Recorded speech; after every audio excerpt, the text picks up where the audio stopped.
Welcome to Tawana Talks, where I give my reflections on simple life experiences that lend themselves to life lessons. All right, and welcome to Tawana Talks, the Talkback series. I am here with the Kelly R. Little. Kelly is the founder and president of Urban Institute of Strengthening Families, and I am going to refer to my notes with regards to all of the other great things that he's done because it's a long list, y'all. I'm telling y'all. So Kelly is an author of a children's book and adult book, and we'll talk about that a little bit more.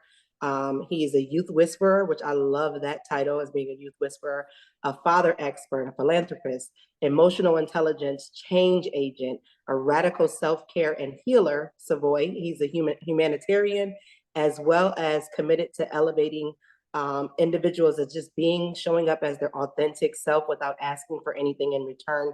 And that is phenomenal to me. Now, Kelly, you and I met through a mutual friend. And then also we're both Leadership Charlotte alum.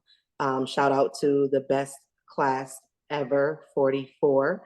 So you already know, so don't even try. It's not your turn yet. But we met through a mutual friend. And then we saw that we had just commonalities of friend. And I was really enlightened about hearing about you and then meeting and then bringing you into the school system that I was currently with at the time. And what really fascinated me was the work that you do with men. And we'll talk about that because I want everyone to hear that. And then I want you to talk so much more about who you are and all of the great things that you've accomplished and what you're even doing more. But the one highlight for me when we talk about building relationships and changing the trajectory of what life looks like, when we talk about family, oftentimes it's the mom who is the one that's involved or who is the one that is the go-to. And I can only speak from my experience when coming from a Afro-Latina background and things of that nature and looking at the mom being the person. Of course, in instances where dads are there or instances where it's a separate household. What fascinated me was the talk that we had with the mutual friend, and what brought it in was most times men aren't involved not because they don't want to, it's because they're not the person that people go to, and then they don't have the skill and development, so they don't even know where to show up. And so it's like, well, I'm doing what I think I'm supposed to be doing. So the work that you do with men is just phenomenal, and so I want to shout you out for that. But please take it over. Tell us more about that. Go deeper. Tell us about who you are and that youth whisperer. Yeah. Take it. So I'll start, Tawana, with the youth whisperer. So every man, every woman always have a little boy or a little girl within. I grew up in a home, single parent home. Mom worked multiple jobs to create options, opportunities, make sure I was confident and felt supported. But as I continued to grow, as I continued to mature, to your point earlier, a lot of times men may not know how to support women as best as they can. And it's because we are given mixed messages. We have this lens and then consumption. And the consumption is not from a person to person standpoint, is what we consume from a television standpoint and what media tells us that as men we are. And the two highlights are always you're a provider and you're a protector. However, it's not an either or, it's a both and. And so watching my mother do what she did, being supported by so many men who supported me in different ways. And we talking about the cats on the corners. We talking about it was this African center there that taught me through rites of passages. And then I had grandparents, cousins, and different folk who all have showed up. But in the midst of it, when I was younger, my older cousins and such, they were playing sports. It was the women who had the time to develop me. But then that's when I realized in my reflection that women got you to a certain point. Then you got to destroy in order to build. And so what started being destroying is all those myths and misnomers and teachings that was irrelevant and not true. So first you got to go through this internal process of destroying and then really finding out who you are from the inside out and not the outside in. And I Mm, say that because we've chased degrees, certifications, professional development, and it really has nothing to do with who you are. 8 times, 25 plus years in the military, many deployments. And so that role of being the authoritarian and a provider and protector was the one that was always highlighted. And as I speak to young people, elementary school, middle school, high school, and college, they not only need us to be present and a provider, but they need presence. And right, so then I started watching how, particularly schools, systems like social services, child support, not intentionally, but their system and medical offices, they primarily focus on really communicating with women. I'm going to send you the bill, but communication and conversation, I'm just only talking to mom because that's all who care. And this is hmm, when I went on, it's roughly about 2014. This is when I really focused and honed in on what young people need. Because if you ask them, they'll tell you, hmm. right? We're If you're trained to listening profess. with your eyes and not your ears, that's true. That's right. That's right. And I love how you just said that because I ask anytime I'm doing it, whether it's with men and fathers or with youth, who kids come with instructions, and it don't matter if it's men or women. They both say no, they don't come with instructions. I said no, they do, but you got to be able to watch with your eyes, and then watch with that eye in between your eyes, which is Mm, your intuition, right, which is just as important as what statistics and numbers tell us from a research standpoint. You have that feeling for a reason, and it saves you in many occasions, and it also tells you when you're not operating in your authentic self. And right, so when I seen that, I was like, I gotta put something on paper so we can deconstruct this myth around men and boys are not supposed to cry. That when if a man leaves the house, son, you take care of your sister and your mother, as if the mom wasn't supporting you. So what we have to say is that both of us are providing the support. So we come to situations, relationships, and communication 100% divine masculine and 100% divine feminine. And then we pick which tool that child or that person needs, which led me to creating the curriculum, the freeway to elevation, where we tap into emotional intelligence and just normalizing being comfortable with sharing what your emotions are in the moment, how to convey when you're not okay in that moment, and that you may need support, which leads us to so many other things. But I just wanted to level set with that right there, because the more willing we are to look inside and mhm. leverage, I know you say 2 hours. I had to say 4 hours sometime now because I got glasses and they give you my Well, super listen, I X-rated vision. glasses now to read up close. I'm like, come on now. Yep, yep. And but when we do that, it's amazing being able to see with your eyes and then asking for um and this is funny sometimes, particularly when we're talking about young people, but asking for permission to go certain places with No, them. I agree. I totally agree with that. I did a talk on asking permission, and I identified the fact that I know that won't sit well with some parents asking a child, but the my philosophy is people are people first. You're someone's child, then you're someone's friend, then you're someone's mother, father, grandparent, cousin, sister, brother, whatever, but you are a person first.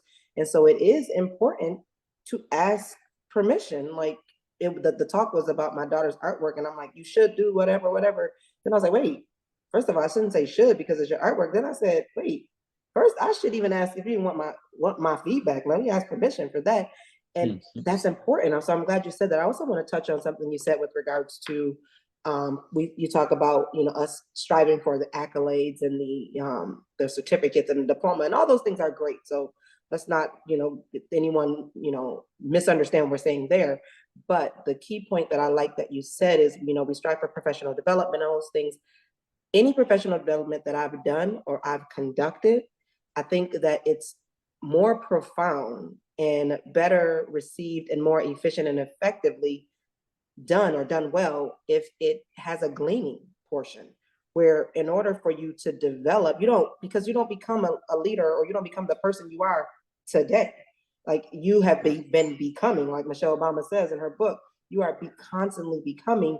And so those things that are in you, you got to go back to time to see, how did you develop. As a parent, we always tell our children, like, I wasn't born an adult, and I wasn't born yesterday. Like, I had a conversation with my son, and I told him, like, I wasn't born your mom. Like, I was me before I was your mother. You was born my son, but I wasn't born your mother. So there were things that have happened. So it's important to kind of go back and sit with that for a moment, to identify what are some things that happened in your life to help you to become, to think the way you think. There's some unthinking and unlearning that you have to do, or there's some retraining from, like, I know that I wanted to be a teacher when I was younger. I got away from that in some Mhm. cases and then came back to it. And I think that when you glean and you go back to those things, for me, I know God has put an innate thing in you as a child. And so when you go back to those things, because that's your innocent area before the world has shaped and developed certain things, it tells you a lot. Like you said, they do come with instructions. Even for ourselves, we come with our own instructions to know who we are for ourselves, but we gotta Mhm. take those moments to sit back and dig back into the deepness, like what was going on, what happened, those types of things. So I'm glad that you said that. Um, but with that, that's not the only thing that Kelly R. Little is, like, like, you got just all of these, I don't even know, like, all of these things that I'm just even uncovering even more through this little bit of time we've just talked now. But the Urban Institute of Strengthening Families, that speaks to everything that you just said there. So that's your overarching. And although this isn't, necessarily a podcast for like interviewing and things of that nature, but it is just a conversation. Like, tell us, like, you've done some gleaning in yourself to even recognize the need for that. So tell us where that came from. So tell me where that. So it came from operating in a career after the military that was all human services. And we seen all these entities. And when I say we, I speak in three, because it's me, myself, and I first. And I say that because everything we do has to be in community in order to heal or get to where we need to. But first, we have to be right. And so you said something that I always talk about. Um, Clinical background, led mental health officers, led child support officers, led a program that stopped kids from going to prison for the sheriff's department. But out of all those spaces and engagements, what I've seen is that a lot of agencies were serving families and young people, but they all had different plans, right? Mhm. So you got one family and you got 20 plans for them to work. What I wanted to do was figure out a way to be able to serve, provide resources that connect them so that they feel not only that they're receiving a service, which is why I call nothing I do a program, because programs are tied to programming. And people come with their own culture, their own identity, to your point. And right, when we assume, like, I'm not asking, that's my child. At the end of the day, it's your child, but we can't force what our desires for them are, because they come with a preset divine plan from the creator. And so we have to help them identify what that is and support it, which led me into having several different either institutes or universities. So the Freeway to Elevation is tied to the Urban Institute. And then another program is Fatherhood University 365. Mm. So that to me is a huge one, because we can see young people. Let's say if I've seen, it was a commercial or a clip where this gentleman spent 28 years in prison. He came out. His son only seen him when he was like 4. However, the son had his young daughter who was 6. And when he first seen his father coming out of prison, both of the men was crying uncontrollably. the little girl was hugged up on him. And so in that moment, it goes to show, to something you just said a minute ago, our own life experiences shape us. If we don't get past a certain milestone at a young age, we're stuck in that stage until we go back and revisit that stage. And Yeah. so through a lot of research, a lot of studying of myself, again, to your point, all the degrees and the professional development is important, but you have to do it in conjunction with studying yourself along the way. I like to tell people I die every night and wake up anew like the phoenix, because every day is a new day with new challenges that I really term as new opportunities, Yeah. right? Everything is how we look at it. And so that Fatherhood University just took Mike last week. We were in Cherokee. So we was in Cherokee for the second annual male engagement clinic, because that's another thing that I do. When I say that, I've had men that said their lives were saved as a result of conversations that I moderated in a chop shop, and or I shook somebody's hand. I'm talking somebody all gold in their mouth, who people would think is this tough guy, and they, oh, how you doing? I'm good. No, you ain't. I could see it on your face. And so I'm whispering his ear. I don't have to say it out loud. I said, what's wrong, bro? He's like, nah, nothing. I'm good. I said, nah, something wrong. Your body sense up. Long story short, I said, I stick my arm around. I said, let's walk outside. We walk outside. I said, man, you could cry. Yeah. I'm good. No, you could cry. The brother broke down crying. This was last year. He came back this year and shared in front of like 260 men exactly what happened last year, and said that I was the only person that could see that. Mhm. So I didn't just physically see him, I saw him, I connected, and I created a space, because no matter who we are, we got our own strength. Like when I've been to war numerous times. So there's a lot I had to deal with. And even the relationship between me and my father. Right. And I think to your point with that, it starts with a conversation, right? And sometimes that conversation has to start with yourself. Yes. Was in a You said a couple of things. One, I want to go back to what you said, like not calling it a program. That's so funny. I was just changing the services on my website, and I have a little note on my sticky right here. It was like, remove the word program. I don't know why. In my mind, I was just like, I don't like that. Remove it. But to your point, what you just said, words are meaningful. Like words mean something to me. So when I think about words, I think about where that come from and how are people interpreting that or internalizing that. So just like you think of like the project development, that was a project, literally. Yep. Yep. Yep. We called it the projects, and I grew up in the projects. But as you get older, like, yo, that really was a project. Like somebody was Mm-hmm. experimenting on us. And then I go to what you said about like asking your children permission. And one of my big things is like removing your ego. Like when you take away your ego, then it can start with that conversation, because now you're not in it with, oh, that offended me, or you're doing something to offend me. But I read a book called Conscious Parenting a while back, and it talks a lot about that, like looking at people as who they are. And it just aligned with some of my parenting things that I had already been doing, but now I was able to put some words and some context to it and develop even more, but go back to myself and having that conversation. But I think it's funny too, because I was somewhere last Sunday and a young lady had shared that she was having an emotional moment. But what she said was, when she moved out from her family's home, trying to just capture it the right way, she, it was a great thing and she's been doing great things, but she was still struggling. And what she realized she was struggling is because she was in relationship with the 8-year-old self, her 8-year-old self. Mm. And she had been conducting herself through the lens of that 8-year-old. So she was still stuck there mentally, and she recognized that.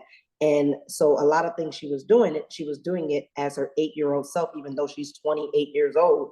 And so the emotions that she was feeling now that she had that internal conversation was, I gotta let this girl go. She's been my best friend for the past 20 years, and I gotta let her go so that I can grow up. And to your point, what you said with regards to like, you don't check that stuff, then you're stuck there and you're constantly operating from that age, that space, because you've not taken the time to grow up and grow through and recognize, all right, it's time to let that go because now I got to move on. So yeah, that's powerful. That's It's powerful. powerful that you say that because I talk to people about a grieving process, Mm. right? So we have to grieve that child and acknowledge what went on. And then we have to tell that child that you was only a child in that moment, but now you're an adult. And so I love you for what you endured and what you took. You don't have to take that anymore so that we can move to the next phase of our life. And then it's going to be another phase of our life. No, I agree. I'm on mute only because my little one just came in. So Okay. we live in a living color, y'all. And so just so we know. But yeah, that's right. That it is a grieving process because you wherever you go, that's where you are, right?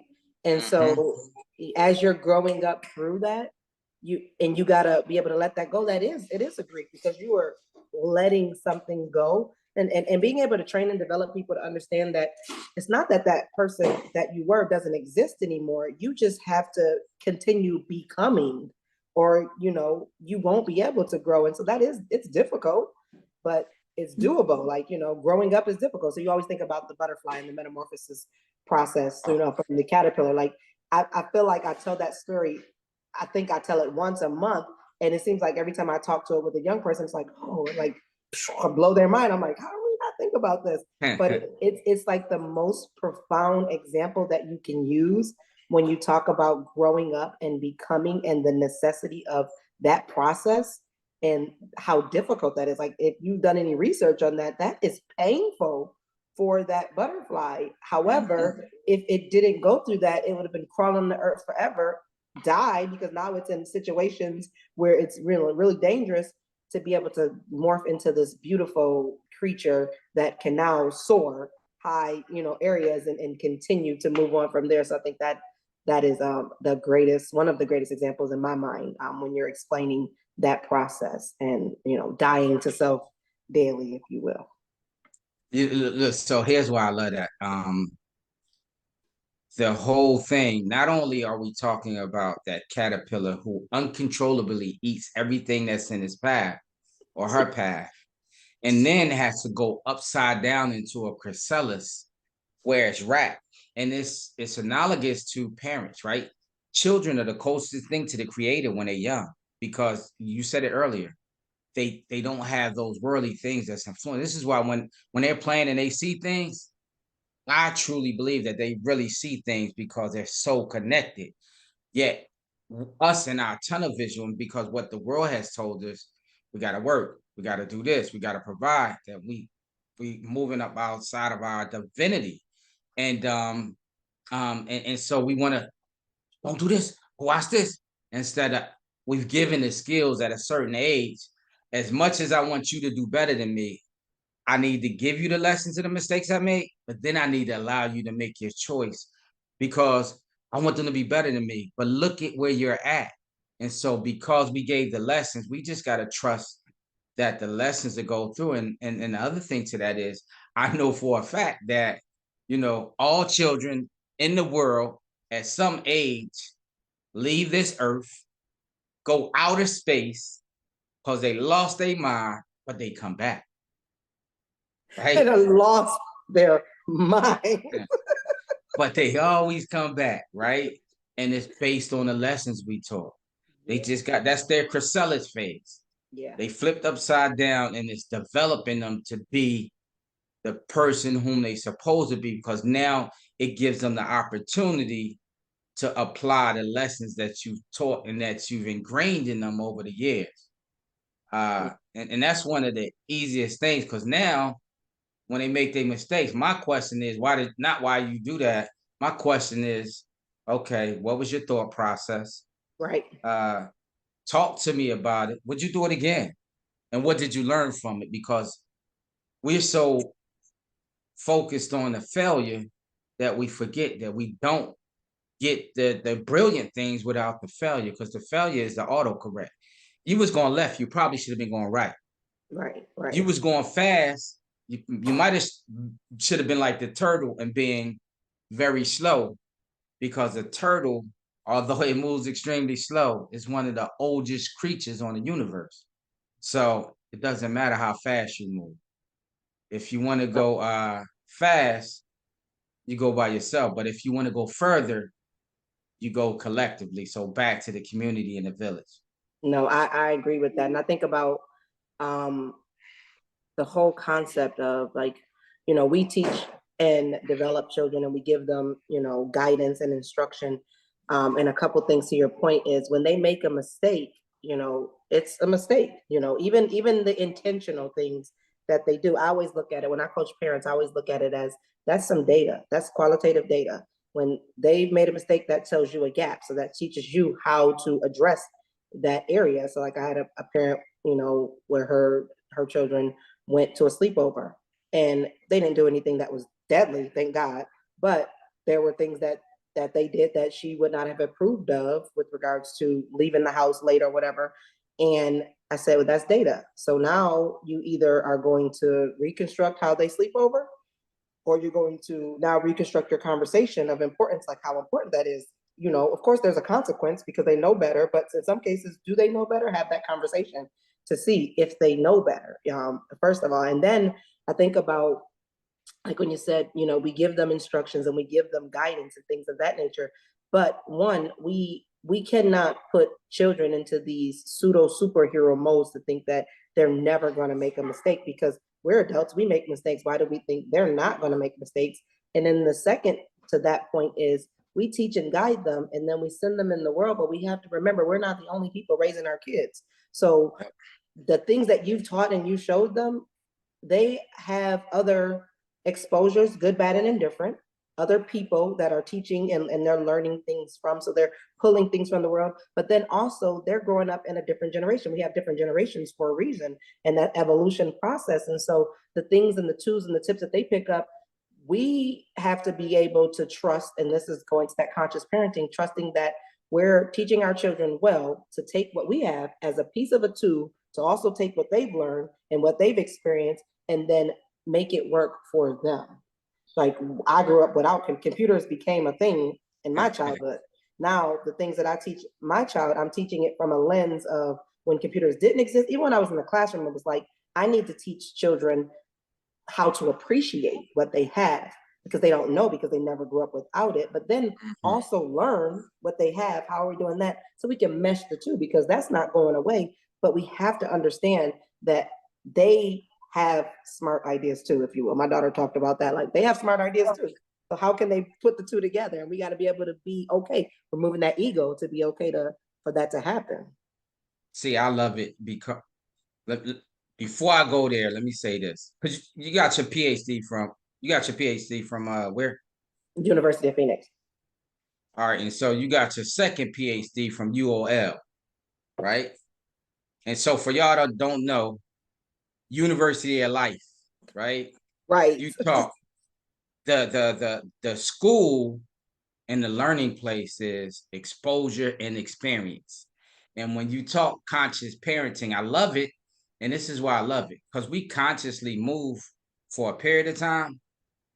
And if we continue to consistently apply those principles, that's when our subconscious mind takes over. So if I ask most people how you get from your house to your office, it's not even consciously, it's subconsciously, I just right? drove. I laugh because sometimes I drove somewhere. I'm trying to figure out how in the world did I get here? Here. You know what I mean? Or when you So, drive, you just be like, I'm supposed to be going. Oh man. yep. But that's because, like, let's say for instance, we get a flyer and it says the event is on the street, but it's on a street that we know real well. We ain't gonna look at the instruction. We can go straight to the street we already know. That's how we prepare our young people through constantly giving them the message, the cues, reinforcement. And so from that, that's what they develop. But to your point, this is why elders are so important. So we're in the middle. So we're on that meso path because we're right there connected. And then Right. the kids come with energy, they come with vision, they come with all these different things. We come with experience. But see, then what I call the gold people, which some people call them old, but I call them gold. Our elders they got a whole nother level of thinking because it's nothing new under the sun. So if we think of the baby boomers, they real similar to our kids today, right? Right. They was, Right. oh, they out there, they flower child, blah, blah, blah. No, every generation is important to your Mhm. point because we're all a part of the puzzle to fill in the puzzle. We're gonna get lessons. They have a little more temperance and patience because we're directly dealing with it. And Right. then the kids like, oh, you don't understand me. And then they later find out when they got kids why we may have been using this methodology because we love them unconditionally. And so Right. we're worried and we want to make sure and we're trying to inform. And even the word, this is where I was like, okay, tell some of the guy friends, like, before you discipline, remember where the word discipline come from, which is disciple. So it's Right. to teach. So don't operate by reacting. We got to take a second, pause, and then respond. And so from that, that allows us to be able to give sage advice and Right. not be operating from our emotions. I love that. And I think what we said with regards to, teaching our children, again, stepping, I like to focus on creating a different mindset or developing a different mindset and then creating new habits. And so even when we're thinking about what we are teaching our children by what we're saying, we got to remember that they're taking that in audibly, but then they are also learning by what we do. Remember the old saying was like, "Do as I say, not as I do." It's like, I can't, I can't, And so when we are saying things to our children, we have to also remember that they are also learning from us by what we're doing, and not that as a negative thing, like, okay, you're doing this, that, and the other. But it's also, I'm pulling in this information and this data. I'm operating myself based on how I see you operate. Like when you talk about fathers, and we talk about having emotions and understanding that we have to be able to tap into that. And so if it is a father who is, raising their children and doing things, but they never feel an emotion, what do you think the child is pulling in? Somebody said something so powerful to me where I was like, my daughter is like, so because she's younger, she's like the only child because my other children are grown. I'm Mhm. divorced and it was just me and her. And so it's like, she's always on me. This when she was younger. I'm like, I never have a moment. I need her to have some separate time. And a good friend of mine said, when do you have separate time? When does she see you have separate time? And I was like, so how are you expecting her to understand what separate time is if she never sees you have it?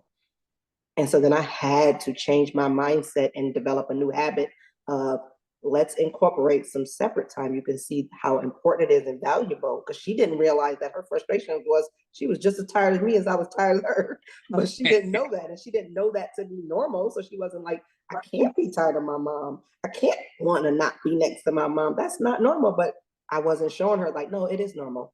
And you can have your space alone away from me.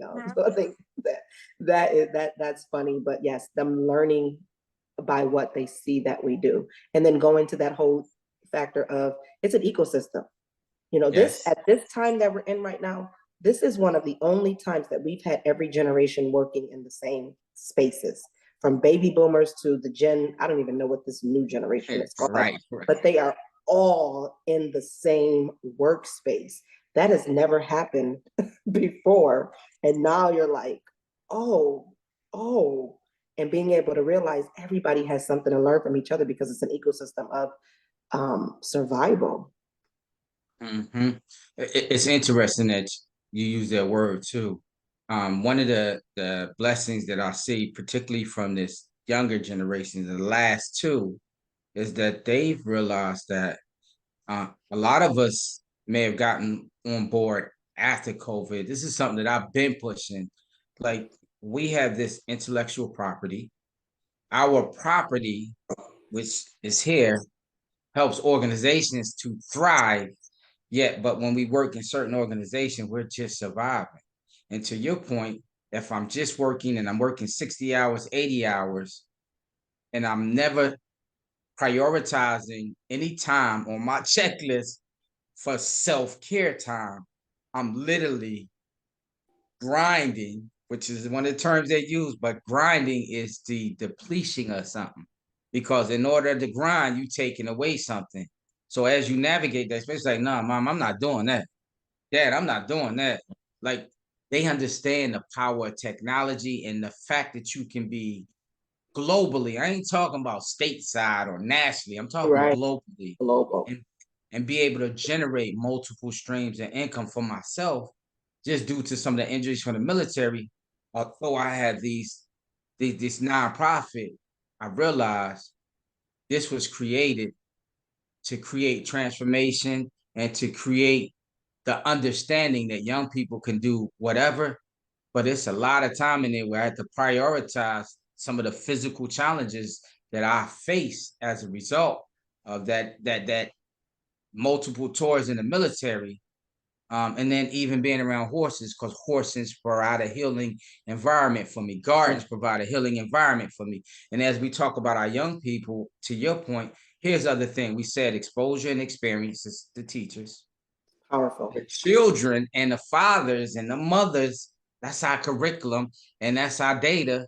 And if we use instruction verbal as half of the conversation, and then the implementation piece is them applying it, and then we do reflection so we can find out how did they How experience it that, works. what did they see, right? What can you change? Not, well, you should do this. I don't need to tell you what to do. And that's the difference between uh coaching and giving critical, you know what I mean, Yeah. critiquing somebody, which goes back to ego and judgment. Right. No, yeah, yeah. I want to go back to that word that you use for discipline and disciple. That's funny that you said that. Um, I changed back when you're younger or even with your kids, you're like, you're on punishment. I started thinking about that and I was like, punish. Punish involves pain. Like to be punished is a pain. Like you did something that was not acceptable. I don't want to punish you. I don't want to put you in pain. I want to create a discipline. So I changed that, like in my house, like you're on discipline. And so what we're focusing during this time is on changing your mindset for that behavior. Because I want to punish you because I started thinking like this is a punishment for me. Like I don't want to do this. But then if I realize again, take to the point I made earlier, it's a gap. Like if you've made a mistake, then I now have some data. And just going back to my teaching knowledge, like I now have data to say, all right, there's a gap in understanding, there's a gap in learning from this. So now I need to be able to address that behavior to be able to close that gap, to develop some discipline from that. And then you said something else that was that really struck me um, with, oh goodness, it was about, I think I wrote it down. um, about having, oh, I know what it was, about your going back to the same thing about once your children are doing something, you got your parents information being the curriculum, but then going back to the children to say again, like, how did you receive that information? How was it? Because the way that I received it when I grew up may have been different, and then I can apply it because of my access, my exposure, my learning, things of that Mhm. nature. But now because we got to pay it forward and becoming, now I have to take that information, give it to my child, and then allow them to take it and move forward and progress. It's constant moving forward. So then being able to go back and reflect of, all right, here's what we're going to do. Here's how this, and then let's sit down and talk about, how that work out for you. What are some things that you see different as opposed to, like you said, no, this is what you need to do. Now, granted, for parents who are listening, there are some things in life that is just like, no, this is what it is right now. But I think that it is still important, even when you have to do those things as they become older, having some conversations. And I say that to say, I'm very fortunate. For me, I would say having a child that's in school now is 8, and then I have a 27 and a 24-year-old. They provide me some great data so that I can parent well this one, but also like, how'd that work for you? What's this? How is this looking? They help me parent. Like, how do you suppose that I handle this in this way? This is like what's happening. And although there were times in life for my little one and also them, it's like, no, this is what it is. But they knew that I was always like, all right, let's talk about this now. Now, and they would know I would say, like, I usually give you time to communicate your point and get some information, but now is not the time. So there'll be a time, but it ain't right now. And that's powerful because there's going to be moments. Let's say you're in a store, somebody's robbing the store, and you're trying to tell your child something. Right. And this is why, even as parents, we got to make sure we're not trying to be friends either, right? I need them Mhm. to understand, like, when I say, like, my two, they know all they got to do is look at my eyes. Like, this is not up for discussion in this moment. And it's a reason for this, because I'm a firm believer, like, oftentimes, even when I do trainings and different things, I'm not going to tell you these the ground rules. I ain't gonna tell you these expectations. I'm gonna tell you this agreements, because we're going to make this together. So when you're not following the agreements, we agreed at the end of this, and this is what we We came got a up with, and this is covenant. how we was gonna regulate. So this is your idea, and I even asked how you want me to hold you accountable when you don't. Right, that Yes. part. Right? So again, we just reinforcing something Yeah. that we develop, but it's also teaching them, because if we think about emotional intelligence on a 5-tier scale: self-perspective, self-expression, interconnectedness, problem solving, and stress tolerance. The first one, right, is how I view myself. Like, if I'm not allowed to leverage my voice, then I think it's no value in my voice. I Mhm. regard myself lesser. I'm focused more on what I can do individually. And so that means I can't get to the self-expression phase, because when I get in front of a bunch of people, I'm nervous. That means I Right. need to go back one. In that second phase, I understand that I don't have to be aggressive. I could be assertive, which would take me to the third phase, which is this collective thing that we call interconnectivity. From that, I understand now that, anybody in business understand you got strengths and weaknesses, opportunities and threats. Two are internal, two are external, right? So I'm not going to be strong at everything. And I need to be okay with that and not allow my ego to push me to try to be all things and everything to everybody. But if somebody in my organization, one of my children, somebody who has a strength in that area, and now we all working on collectively growing, which allows us to now, when it's time to problem solve, we're problem solving together. And so 5 years are better than one, particularly if we talking about our kids. You being a former principal, like, well, what would the kids your age think about it? Now we in a conversation. And I love to ask this to when I was like, all the students in the room stand up, and they'll see, like, let's say it's me and Mike. That's right. I said, why y'all ain't stand up? Because it's you and Mr. Jackson. No, it's all of us. I'm learning just as much as I'm teaching, Yeah. right? Yeah. And that's because I'm not using the ego, right? I value what you bring to the table, and it's going to help me help other people. That's that social responsibility piece and Yeah. the interconnectedness. And so now we get to create. And what I do is I'll say, okay, now you say these problems are going on in your school. Y'all got 45 minutes. You're the principal, you're the vice principal, you're the teachers. Tell me how you would solve it. And it's amazing. You give them some sheets, give them color coded. They come up with some creative. Right now, they come up with Yeah. some stuff sometimes Well, too. they come, and I think to that point, the stuff that they come up with, to us, it may seem crazy because we've not been exposed to the level of access of things that they've been exposed to.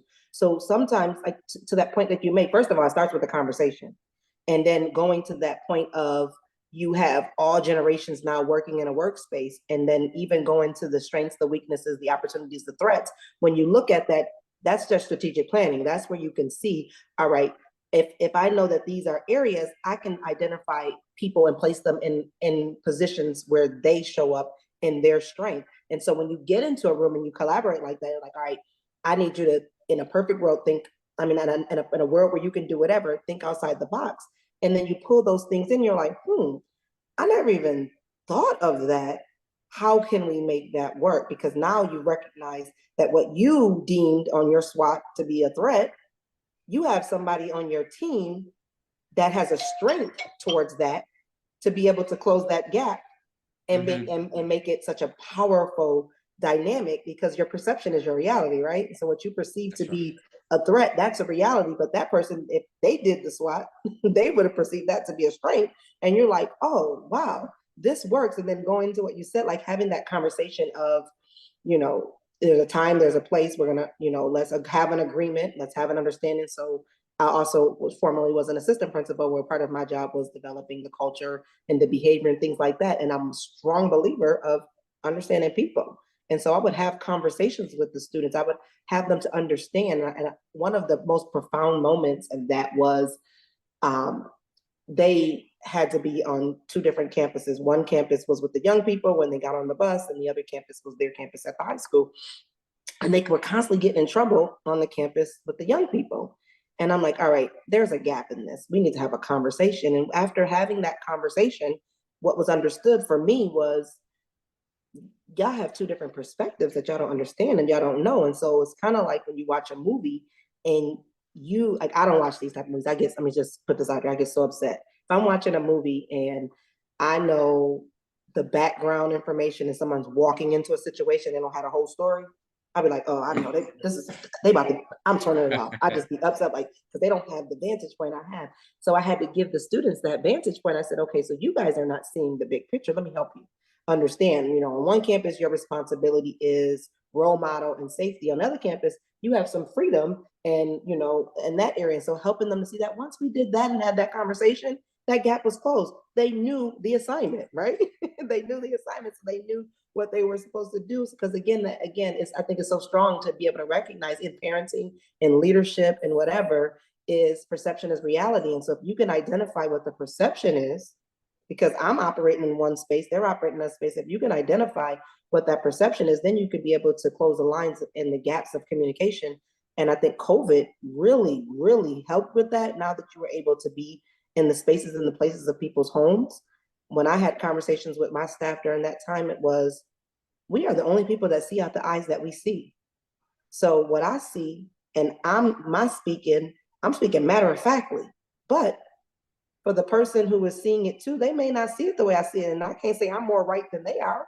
Right. So we have to have a conversation. Now I understand. If I say go over to that blue chair and you looking around, I'm like, the blue chair. They're like, I don't see a blue chair. And I'm thinking, oh, I can't use color then when I'm talking to you because we don't see the same color. But now if you say you don't see a chair at all, now we got a problem. It's like, wait, who Right. see it and who don't see it? That's a quick adjustment though. Look, and you took me there because you said kind of three things that really had my mind thinking. Like, so, and I'm always teaching this. I was like, okay, I ask people, raise your hand if you think thinking outside the box is innovation and creativity, right? That's the next level. So you go from being stuck in this one perspective and not being able to see anything else or see through somebody else's lenses. Then we think outside the box. And I said, I'm gonna push back a little bit because in order to think outside the box, that means I'm sitting inside the box, right? So I'm like, what happens if we kick down the walls, blow off the roof, and understand that we have no limitations? What would you do then? And then they say, oh, I can do anything. Yeah, you can do anything. That's what we need to create because now I'm not just shooting to get over that. I understand now I don't have to shoot for the stars. I could stand in the stars and go out into the stratosphere, which means I'm gonna end somewhere where they didn't even think I can go. And then the other thing, go ahead. No, go. I'm saying right. I'm agreeing. You made a statement about seeing people, right? And it's just saying like how you see people is how you serve people. Right. Like, so if I just see the fact that they have a behavior, then I just see them as this non-compliant child. But if I go back to William Glasser, the great psychologist who said all behavior is purposeful, then I need to be curious enough to find out what's driving the behavior, right? And then lastly, no, not lastly, I had two more. One, like me and you on here, and then if we ask 100 people, are you perfect? All I'm gonna say no, right?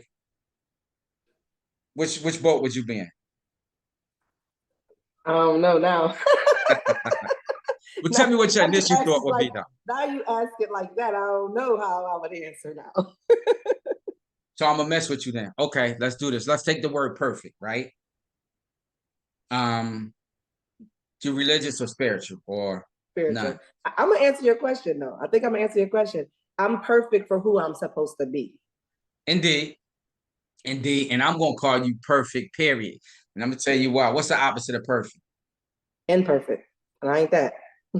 Right. But if you take imperfect and you separate I'm and perfect. put with Ah, all our fallacies, all our ah, challenges, which are really opportunities, it's just merely saying we're on the road to continuing to improve.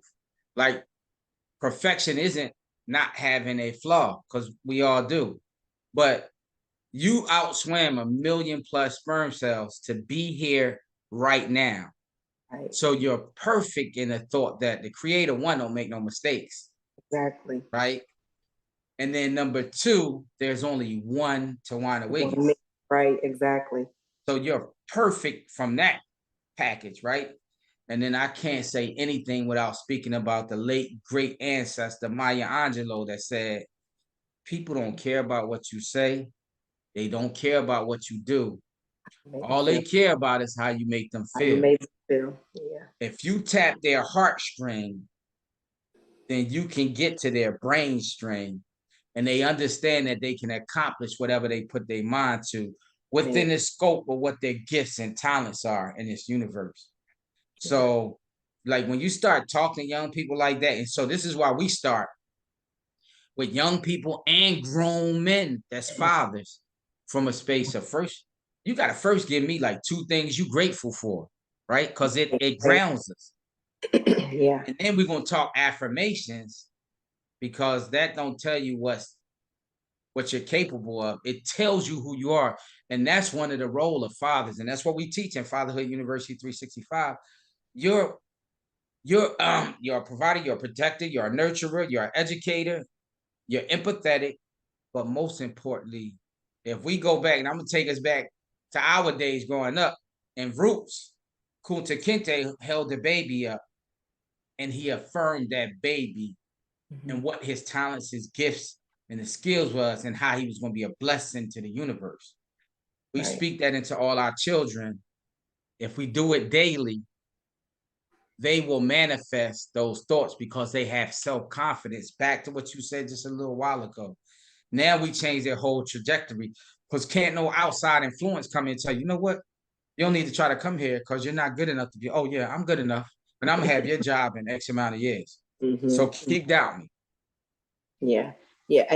And so going to your point about thinking outside the box, um, and I want to we're going to wrap up, but because I want to talk about those other things, but it's just a perfect segue is thinking outside of the box. And when you said that, you said um, in order to think outside of the box, that would imply that you're in the box. So you got to think out the box. So let's kick down the walls of this box. And I think that's when you create an organization that has a specific niche, like mine is specifically working for children with ADHD, and going to what you said about, being perfect, the perfect person that you are. I think to speak to that power of neurodivergent brains, we need that. We need those individuals because they are outside the box and they are thinking out that way. And we have so many boxed individuals like, what is that? And they never had the walls. And so they like, what is that? And so bringing that two together. But then when you have an organization that speaks to a specific niche, it is kicking down those walls and having that experience and that exposure first to be able to develop that experience so that you can say, oh, there is an unlimited amount of things that we can do. So when you talk about a specific niche of working with fathers, in particular African American fathers or Black and Brown fathers, it is, let's take down these walls and these bars, and it's like, oh, I didn't even know that was there. But once you know, you can't unknow. Now what do I do? And so with that, you've written a couple of books to be able to be talking outside of the box. And then your organization, like you said, the Father 360, Father University 360, under your organization of Urban Institute of Strengthening Families. That's the walls coming down right there. Tell us a little bit more. Well, tell us, like we got the audience here, but it all will be. But tell me, I have one of your books. Let me say that I do have they lit the way, and me and my daughter have read it, and we just love the characters and things like that. But talk to us about the book, because that is that out of the box experience, that exposure. And once you know better, let me say this too. I was reading another book. It says, we all have the phrase, when you know better, you do better. But it's not the knowledge that allows you to do better. It's the will, and it's what you do with that knowledge that has you to do better. You can know all day long. Like, I know going to the gym will help you lose weight. Am I in the gym? No. I got to do something with it. So tell me about that out of the box, your books, and just more about what you're doing, and to be able to create that experience, that exposure and experience. Certainly. First, I'll say like 1, 2, 3, 4. It's about 5 books. Like, so, and as we talk about them, the latest one though, Fatherhood University 365, which is marrying the organization or that specific university to work with fathers. It'll bring emotional intelligence back to your creativity, the ideal that we can leverage men to be able to help kids, what I call rad dad. Reading accelerates development, and then the dad is the one that's doing the reading to the kids, reinforcing that they're capable of doing everything if they put their mind to it. Now, inside Fatherhood University 365, the principles of fatherhood are pretty much similar. Then it may be a specific set that you're going to focus on, which we focus on consistency. We make sure that present is important, but most people talk about present. But what I would challenge them, I could be present without presence. Yep. So that's worse. If you're in the house physically and mentally, emotionally, you're outside of the house, you're causing damage because that child wondering why you don't see them. They're also seeing an unhealthy relationship between you and whoever you're in the house with. Right. So it's important that we bring that up. Then we talk communication, and we do this exercise. I told you about it, where we have 2 people facing the opposite direction, and you have big block Legos. One person has to tell the other person how to build whatever the structure is they're building, yet you can't ask any questions. Right. And so you got 3 minutes to do this. I mean, people get frustrated, irritated, they're not close to building it. And they say, okay, we'll rest a minute, and then we're going to do this again. However, this time you can ask questions, which is really symbolizing what communication is. And we live in a world that you work where you talk and you may ask questions. Hey, Tawana, how you doing? You may say, I'm doing fine, but your arms look like this, or you getting up like this. And Right. so when you get up like that, then I'll say, oh, that's great. That's great. Instead of me taking a second to pause. So we're teaching men that regardless of whether you and the child's mother, your co-parent is in the house, you gotta communicate and you gotta listen. And so we're talking about postpartum, which is something that's really different in a fatherhood curriculum. And it's different because we say, oh, she has been crazy. Well, she might be going through some things because there's a chemical transition that happens in the body Exactly. when you have a baby. Right. But when we're involved and engaged, infant mortality decreases by 2. The probability of domestic violence happening in the household significantly decreases. In addition to that, the childhood obesity rate goes down. We also know that children are more likely to graduate high school, more likely to go to college, more likely to go into business. We then talk to fathers about, you know what, when you pick a child up and you throw them in the air, mom might not like it because she worried you might drop them, but that's developing. This is research and data says it's developing a sense of trust because they know they're going to be caught. And then they did data and research on when fathers hold their kids skin to skin. The evidence says it's just as effective, if not effective, as when the mother does. When the mother does it, So, right.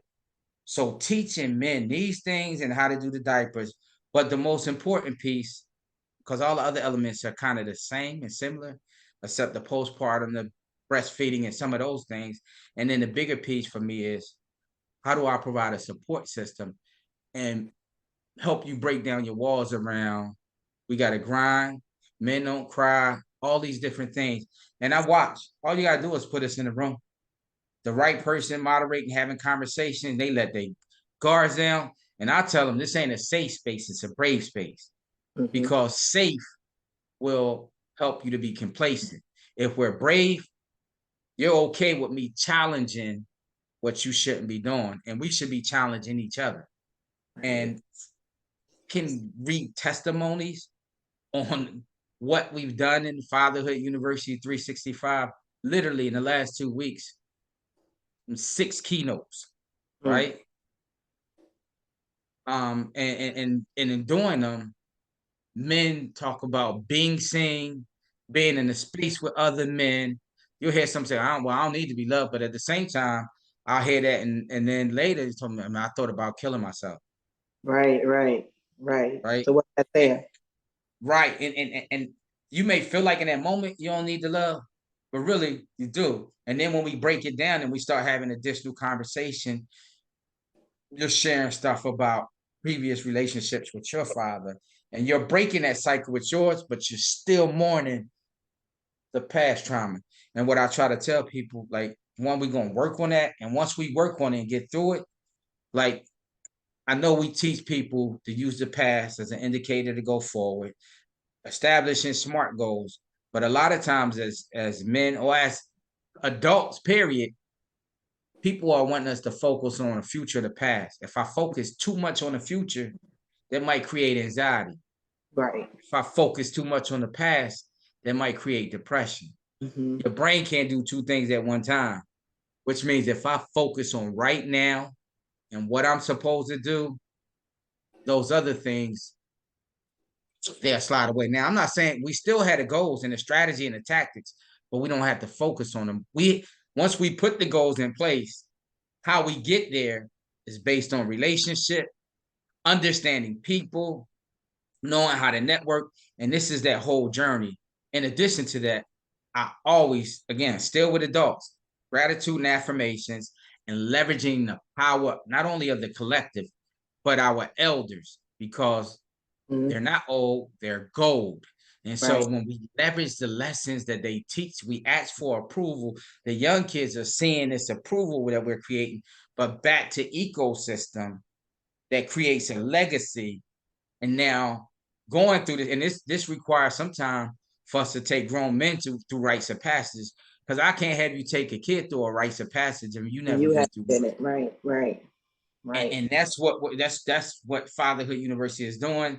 We're actually even going back as far, particularly for, and again, we serve Black, white, Asian, Latino, but the emphasis is pretty much, the focus is Black, because research and data says that, 1 out of 8 fathers are outside the home, but they demonize on TV like Black people are not involved. But the research and data says that Black fathers are the most involved, engaged fathers of all fathers. Wow. Then it also says that, uh, well, when you look at it, they saying non-resident. So we can't classify non-resident as a father that's not involved. So that's kind of skewed as well. So Right. just breaking down those stereotypes, because back to what you said a little while ago, what I see and what I hear becomes my understanding of what is. And so this is why I'm bringing awareness to this. And if there is a maternity ward for women, it's my job to create a paternity Return ward for reward. men, Yeah, I or love at that. least a space for us to be together outside of the barbershop. Because that's, shout out to the barbershops. Same way for when y'all get y'all hair. Y'all, they hair therapists. They're not really just barbers and I believe it. cosmetology folk, right? I believe it. Salons. So that's a lot of what, and again, we're working with health departments, we're working with the schools, because even when we're working with the kids, there's always a pushback to how we draw men in.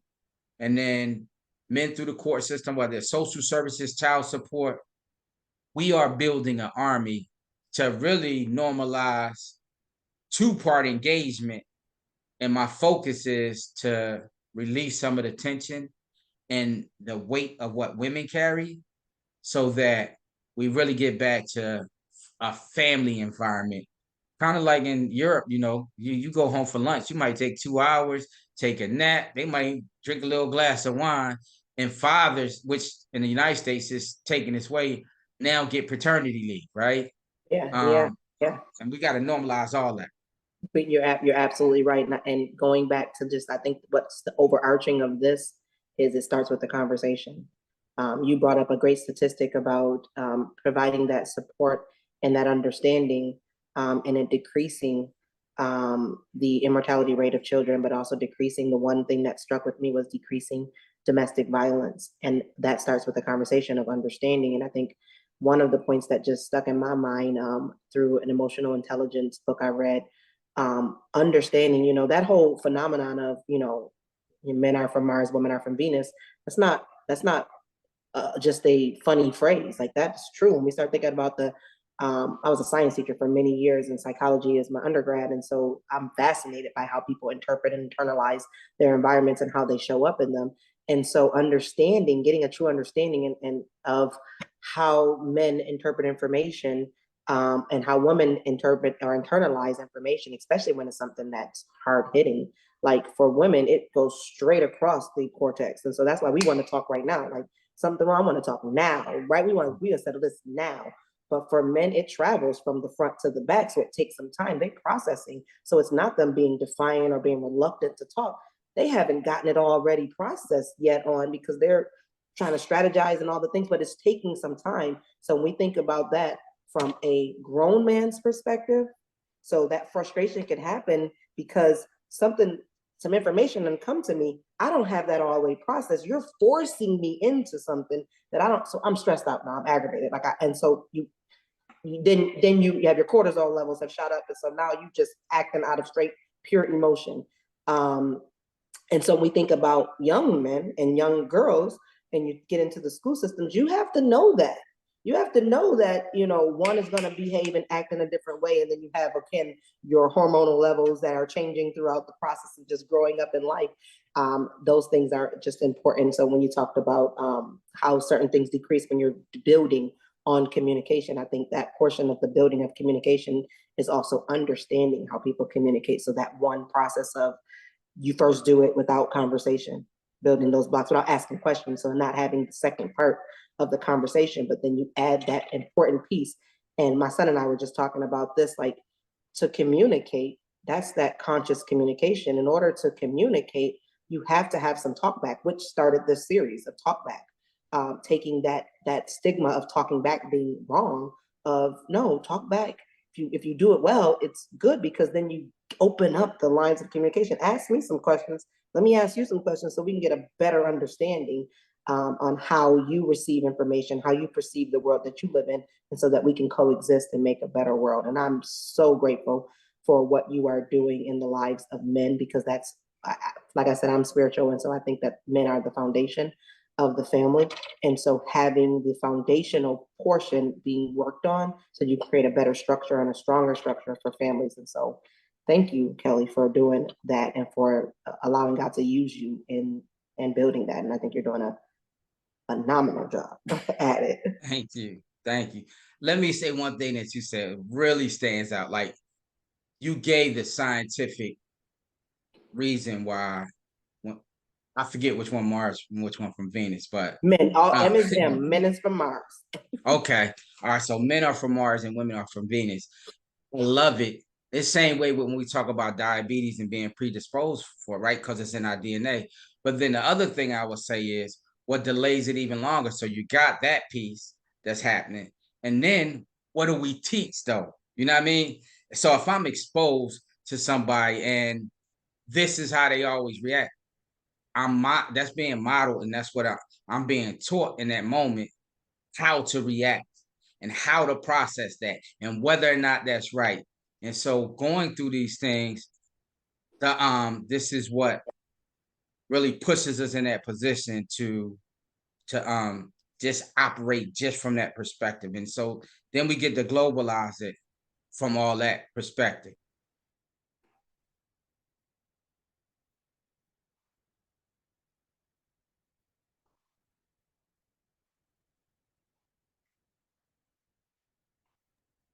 So when you say that, young people, if we teach them and prepare them and give them the right, back to what you talked about earlier, right? We got to focus on what we say, and focus on what we do. It's a picture, and it's got this father and it's got his 2 kids. It could be a mother and her 2 kids, but they're walking and they're on the sand, right? And the father turns around and tells the kids to watch where they're going. Yet one of the kids said, "No, watch where you going, because we're following you." Right. And so we really got to be able to think about that as we're moving. We can't say this Yeah. without being complicit with what we're doing. Yeah. Otherwise, now we're talking cognitive dissonance for kids or Right. people, period. And I think that even to that point, like it's important, like the information that I just shared with regards to how information is processed, we also have to understand that I may be teaching a woman how a man processes information, not from a perspective that I'm a man, but because of the, the educational information that I have in the background. And I may be teaching, I have to also teach women how they process information, because they don't, a lot of women that I've talked to, or coached or trained or developed or whatever, or people, parents, period, they don't know, like, oh, that's how I want to, oh, it's a biological thing. It's not a characteristic thing. It's not something I just developed. And so when you know better, you do better, right? But teaching, once you learn, you can't unlearn. And so being able to create awareness, and even more so, again, we can't, I think what I'm trying to say is, we can't think that people understand how they Yep. react, how they behave. And when we, again, remove our egos, take ourselves out of it, it gives us a broader perspective of learning, understanding that just as much as I'm learning myself, guess what? The other person is learning themselves, or have a gap in learning themselves. So I think about like my daughter who has ADHD. I can't assume that she automatically knows how she shows up or how she does or what's happening with her and why. I have to teach her. I have to learn it. I have to teach her. And now she has a better understanding of saying, oh, these are things that are happening now that I'm aware. So I'll just give you like a small case in point. Artificial dyes. I don't think they're good for anybody, but they're definitely not good for children with ADHD. Now, I had to teach her that because she loves the candy and all the things, but now she understands how that involves, how that shows up in her body, and how that helps, how that makes her react. So now she's able Mhm. to now read the labels and know what she can't and can have and things of that nature, because she has a better awareness and understanding. And so the same things too, when we're talking about developing men, women, children, the first part, going back to our very first point we said in the very beginning, was you got to know yourself, and you have to glean and go back to the reasons why. And again, I think it starts all with the conversation.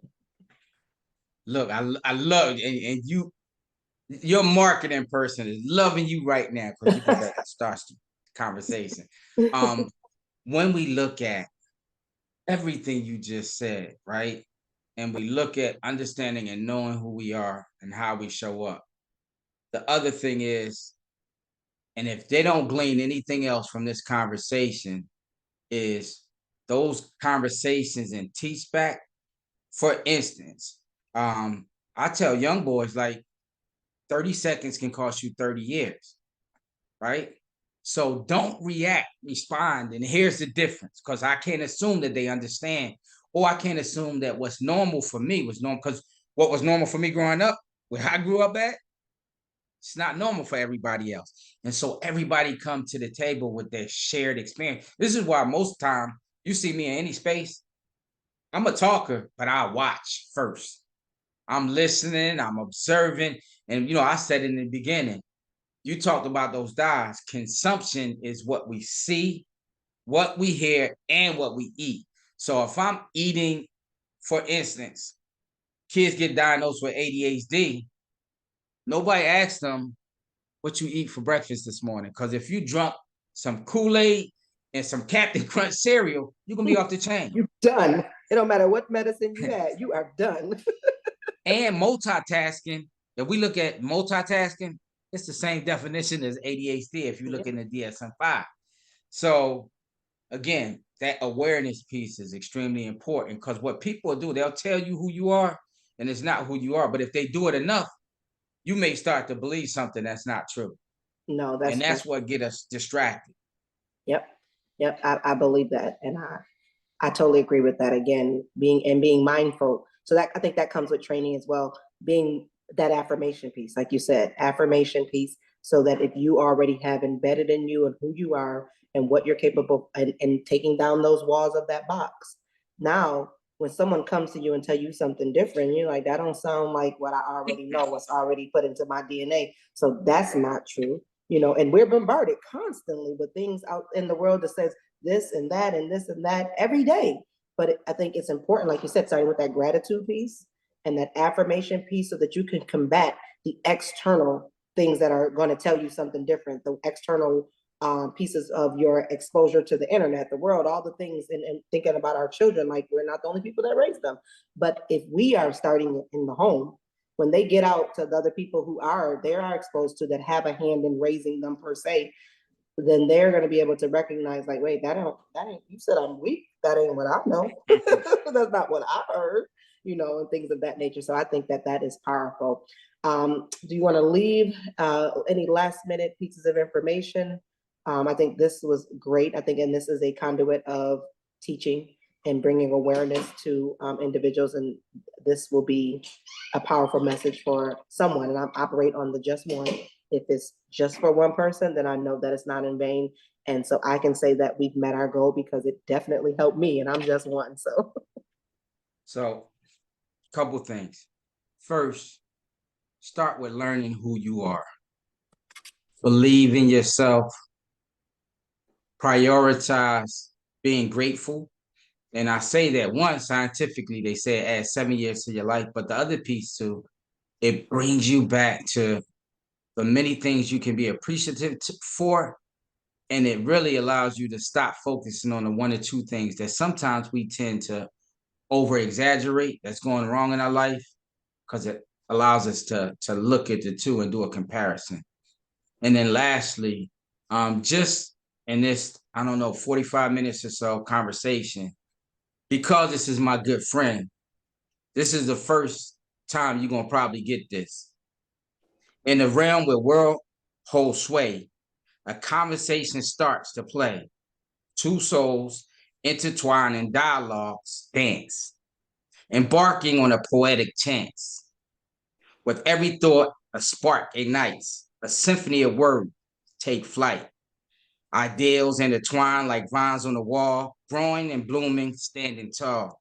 The first line spoken, a gentle breeze, whispering secrets, putting hearts at ease. Each word a brushstroke, painting the air, creating a masterpiece beyond compare. Topics wander like rivers that flow from laughter to sorrow, high to low, exploring the depths of human thought, unveiling emotions, both sought and fought.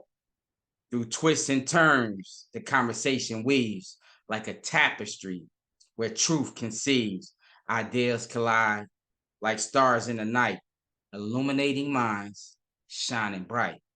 From the mundane to the profound, every syllable a treasure found, a meeting of minds, a meeting of hearts, a conversation that never departs. For it is a conversation's embrace that we find solace in this very space, connecting souls, bridging the divide in this world where words reside. So let us cherish the power we possess to converse, to share, to express. For in this moment, we truly see the beauty of human connectivity. But it all starts with a conversation that started in the nation, coming from a place in, and that place be Tawana Wiggins. So all of y'all follow her so you can see, not just with your eyes, but also with your heart. It all starts with a conversation. So connect, communicate, and do your part. Wow, Kelly, thank you. Wow, wow, wow. I have no words for that. Just wow. I appreciate that. That was amazing. Amazing. Straight Thank amazing. you. But I am so appreciative of this time. I know I'm very intentional about time and the time I spend, and I'm so appreciative of this time. I know I learned a lot and I gained a lot from this experience and the time that's spent with you. And so I thank you for giving of your time and in this space to impart your wisdom and your knowledge. And so I just thank you. And I'm going to thank you for answering the call. You know, a lot of people say, well, it wasn't me, it was God. But see, the creator has to use a conduit to be able to reach the masses. And you answered the call. And we don't know how many people you're impacting or affecting, but for every person that you impact or affect, they in turn impact and affect 10 to 20 other people. So shout out to you for answering the call and doing the work. Thank you.